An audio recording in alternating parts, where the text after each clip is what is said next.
uno de los grandes aliados de Europa, históricos, ha sido siempre Estados Unidos. Y sin embargo ahora empieza a haber dudas. Con Trump en el poder, da a veces la sensación de que Trump es más favorable a Putin que a la Unión Europea. Y esta idea que teníamos los europeos de que los americanos iban a ser nuestro seguro de vida, en cierto modo, que acudirían a nuestro rescate si había problemas, se ha desvanecido un poco, ¿no? Sí, bueno, un poco bastante, yo te diría. Sí. Otra cosa es que los altos cargos lo quieran reconocer, porque ante cualquier ataque, como el que comentabas antes de la Estrategia de Seguridad Nacional de Estados Unidos, ese documento que ha sido un bombazo o sea, un punto de inflexión en las relaciones, aún así no lo quieran asumir, al menos de cara al público. Yo espero que en lo privado lo entiendan, lo asuman y lo discutan como el punto de inflexión que supone, porque si no, estamos, perdón por la palabra, pero más jodidos de lo que yo podía imaginar. Pero sí, Estados Unidos siempre ha sido como el seguro de la Unión Europea. De hecho, tras la Segunda Guerra Mundial, el famoso Plan Marshall, digamos que financia la reconstrucción por un interés de frenar el comunismo de ese entonces de la Unión Soviética, y desde entonces hasta ahora hay una influencia muy, pero que muy tocha.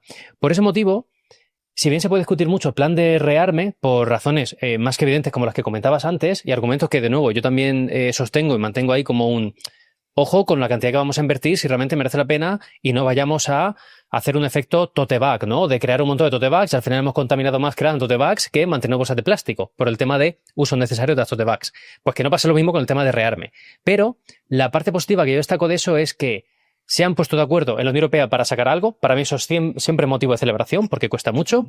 Y lo único que espero es que de verdad ese dinero europeo de nuestros bolsillos se quede en industrias europeas, porque países como Polonia o los bálticos les importa poquito que el dinero se vaya totalmente o principalmente a empresas estadounidenses y les sigamos comprando el armamento a ellos. Entonces, si vamos a hacer un plan de rearme europeo, creo que la lógica, y por ahí iba el plan de rearme, pero claro, se diluyó un poco por intereses nacionales de países del Báltico y Polonia, entre otros, pues la idea es que desarrollemos una industria de defensa europea y que el dinero europeo siga en Europa. Para mí esa es la lógica. Y luego seguirá habiendo muchas cosas mal.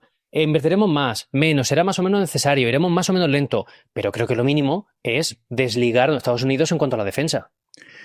En el caso de Estados Unidos, sorprende un poco que su política exterior cada vez coincida más con la de Rusia, ¿no? Y en el lado europeo, en un poco decir algo de lo cual también se quejan los propios europeos, ¿no? En los países. Y Estados Unidos decía el otro día, ¿no? A través de uno de sus portavoces, los países europeos deben recuperar su soberanía, ¿no? Que no sea Bruselas la que decide en España qué políticas o qué medidas tiene que llevar a cabo, ¿no? Y este es un sentimiento que está creciendo en otros sitios, ¿no? ¿Hasta qué punto la gente comprende ese mecanismo, ¿no? De qué competencias tiene Europa, qué competencias tiene España en este caso, o cualquier otro país europeo? ¿Y tú ves legítima esa queja de gente que dice, hemos cedido demasiado poder a Bruselas? Te responderé con otra pregunta. ¿Qué porcentaje de la gente que nos va a ver crees que sabría que la Comisión Europea tiene 3 tipos de competencias? Las exclusivas, las compartidas y las de apoyo. Nadie. Es que como el 1% por creer que al menos alguien me va a decir, sí, a mí me suena que he leído algo o alguien alguna vez, es el segundo problema. Yo no culpo a la gente directamente del desconocimiento, directamente, no, hay parte de culpa. Los políticos no están informando. Evidentemente. Quiero decir, yo comunicando como deberían. Exacto. O sea, yo los 7 años que pasan en Bruselas los he pasado muy cerca también de los corresponsales españoles en Bruselas, que son la gente, digamos, lo más parecidos a mi gremio, a nuestro gremio de creador de contenido ahora en YouTube y nuevas redes.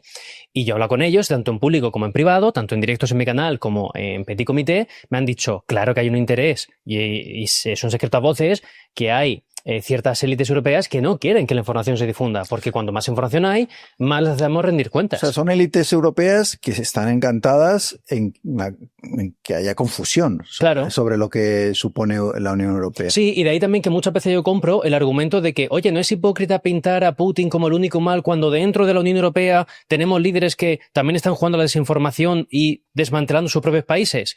Sí. Por eso yo creo que la crítica tiene que ir bastante repartida. Ya no sé qué peso le pondría dentro de la UE o actores externos, pero el principal problema yo creo que lo tenemos dentro. Si dentro hubiera una buena base, pues a lo mejor desde fuera los ataques los protegen mejor. Pero es que desde dentro ya hay propios gobiernos europeos que hacen más planes cortoplacistas por rédito electoral que planes a largo plazo eficientes para los países a nivel de Unión. Tú has trabajado en el Parlamento Europeo. Como becario.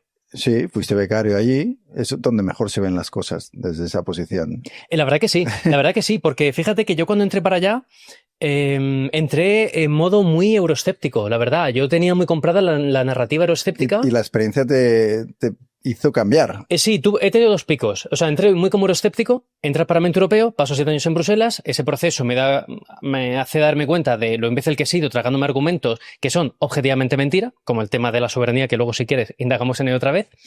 Y luego tengo otro pico de bajón, decir, uy, no, es que toda la narrativa y todo el hype que me han metido aquí.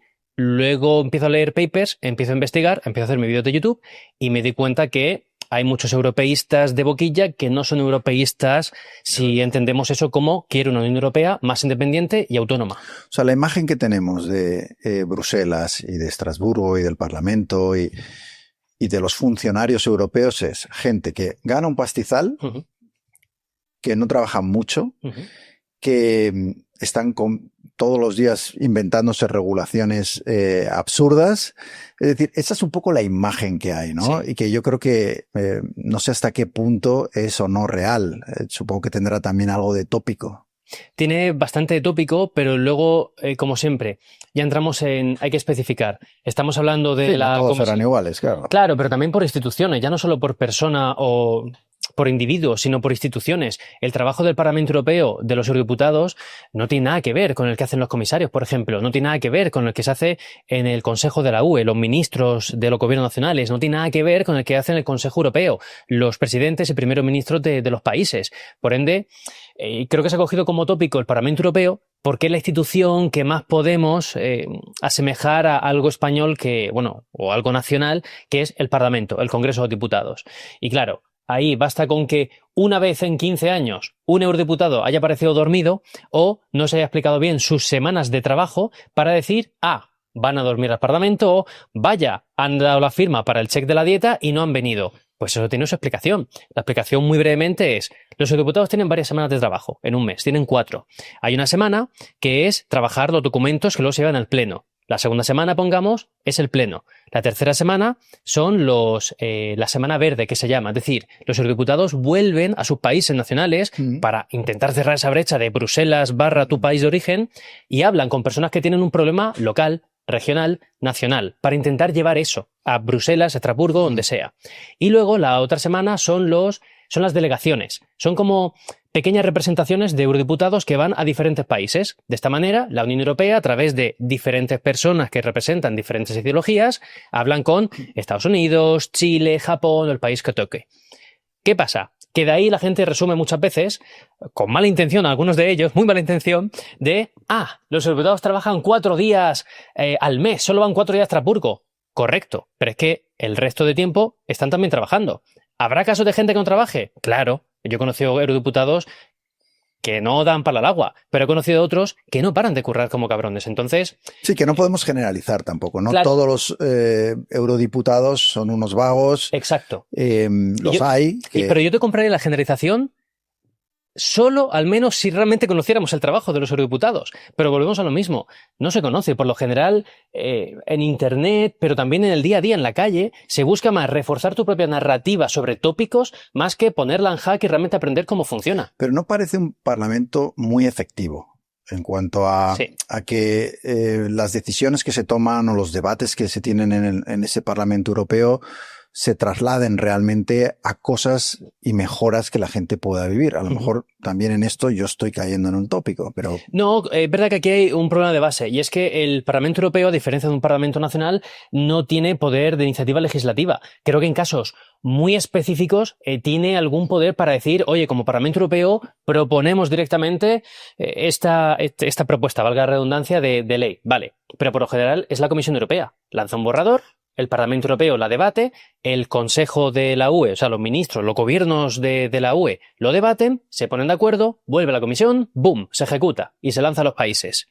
Ahora, ese es cómo funciona. La pregunta es si mañana desaparece el Parlamento Europeo, sería una gran pérdida. Hombre, lo sería a nivel democrático, que se comenta mucho, perdemos la única institución que es elegida directamente por la ciudadanía. Entonces sí que perdemos. También el problema aquí, yo lo achaco mucho a los medios tradicionales y de ahí se ha extendido a las redes. Y es que, y esto funciona de la siguiente manera. Y de nuevo, esto lo aprendí por haber hablado allí con los corresponsales españoles en Bruselas. Y es, tú imagínate que yo quiero tirarle beef, que yo quiero tirarle, perdón por la palabra, mierda a mi gobierno aquí en España. Vale, sea el que sea, ¿eh? O sea, esto ha pasado siempre, por desgracia seguirá pasando. Vale, entonces yo digo, ¿puedo traer un tema al Parlamento Europeo para que tú, periodista, saques un titular de Bruselas debate, yo qué sé, prohibir la tauromaquia en España? Sí, puedo hacerlo. Vale, pues voy a hacer un debate en el Parlamento Europeo y hablaremos sobre ello. Ok, ¿quién acude al debate? Normalmente 10, 15 eurodiputados de mi país, en este caso de España. Ok, ¿de ese debate pasa algo? ¿Hay legislación? ¿Hay una votación? ¿Hay una investigación? No, es un brindis al sol. Es como si tú y yo aquí nos ponemos de acuerdo ahora con el podcast del director está en contra de la tauromaquia. No ha cambiado nada. Hemos expresado nuestra opinión. Alguien puede sacar un titular de estas personas que antes tuvieron estos cargos o que tienen un cargo están en contra de la tauromaquia. La gente automáticamente piensa que la Unión Europea ha tomado un rol que no le corresponde porque ha sentenciado que está prohibido en España. No, es una opinión, es un debate entre colegas eurodiputados, pero que se vende como si tuviera una gran importancia. Y esto, cuando se ve que no la tiene, daña evidentemente la imagen de la institución y también de la sensación de la soberanía. ¿Quién es la Unión Europea, ese ente abstracto, esa nube oscura que flota por nuestras cabezas para decidir si la tauromaquia, el aborto, el comunismo, el franquismo está prohibido o es legal? Claro, es que no pasa, es un debate efímero.